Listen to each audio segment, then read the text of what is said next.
దారులకు ఇస్తా అన్నావు, అందరికీ ఎగనామం పెట్టినావు. రైతు బంధు పైసలు ఎగ్గొట్టి ఇవాళ ఆ పైసల్ని రుణమాఫీకి డైవర్ట్ చేసి అది కూడా తూతూ మంత్రం చేసినావు. ఇవాళ ఆగస్టు 20వ తారీఖు వచ్చింది. కేసీఆర్ గారు ఉండగా జూన్ జూలైలో రాష్ట్రంలో రైతులందరికీ రైతు బంధు వచ్చింది. మీరు డ్రామా పెట్టిండ్రు. కేబినెట్ సబ్ కమిటీ చేసినాం, జిల్లాలో అభిప్రాయాలు తీసుకుంటాం, అసెంబ్లీలో చర్చ పెడతాం, రైతు భరోసా మీద నిర్ణయం తీసుకుంటాం అన్నారు. ఆగస్టు 20వ తారీఖు వచ్చిన ఈ రోజు వరకు రైతు భరోసా మీద నిర్ణయం తీసుకోలేదు. అసెంబ్లీలో చర్చ పెట్టమని అసెంబ్లీలో చర్చ పెట్టకుండా మీరు పారిపోయింది. మీరు ఆ రైతు భరోసా డబ్బులు ఎప్పుడు ఇస్తారో ఇప్పటిదాకా స్పష్టత లేదు. ఇవాళ రైతులు మళ్ళీ అప్పులు తెచ్చుకుంటున్న పరిస్థితి వచ్చింది. రైతు భరోసా ఎగ్గొట్టి ఆ డబ్బులను రుణమాఫీకి మళ్ళగొట్టి పోని అదన్న పూర్తి చేసినావా అంటే ఆ రుణమాఫీని కూడా సగమే చేసినావు. అది ఇంకేదో మొత్తం చేసినట్టు బిల్డప్లు ఇస్తున్నారు. ఈరోజు ఊళ్ళకి పోతే రైతులందరూ కూడా కన్నీళ్లు పెట్టుకుంటున్నారు.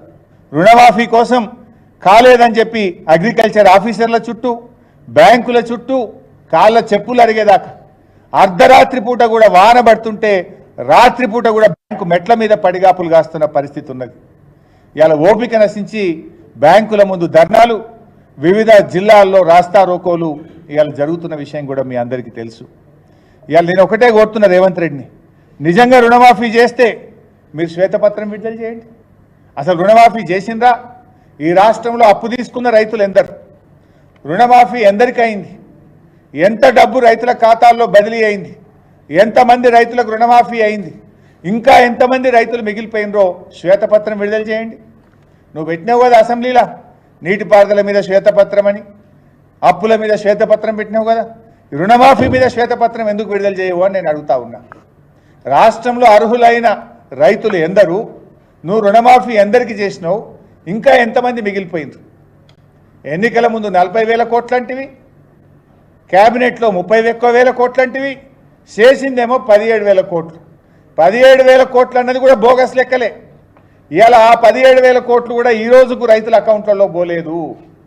రైతుల ఖాతాల్లో పడ్డది ఎన్ని? ఇలా చాలా ఈ 17,000 కోట్లు కూడా రిటర్న్ వస్తూ ఉన్నాయి. ఏది? ఆధార్ కార్డు పాస్బుక్ మ్యాచ్ కాలేదని, రేషన్ కార్డు లేదని, నువ్వు వేసిన 17,000 కోట్లలో కూడా చాలా బయటకు వచ్చినాయి. దమ్ముంటే, నీతి నిజాయితీ ఉంటే శ్వేతపత్రం విడుదల చేయాలని నేను ముఖ్యమంత్రిని డిమాండ్ చేస్తూ ఉన్నా. అసలు ఈరోజు రాష్ట్రంలో ఉన్న రైతులు ఎందరు? అప్పున్న వాళ్ళు ఎందరు? ఎందరికి రుణమాఫీ అయింది?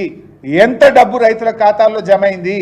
ఇంకా ఎంత డబ్బు రైతులకు ఇవ్వాలనో శ్వేతపత్రం విడుదల చేయాలని చెప్పి తెలంగాణ రైతాంగం పక్షాన నేను ఈ ప్రభుత్వాన్ని డిమాండ్ చేస్తూ ఉన్నా.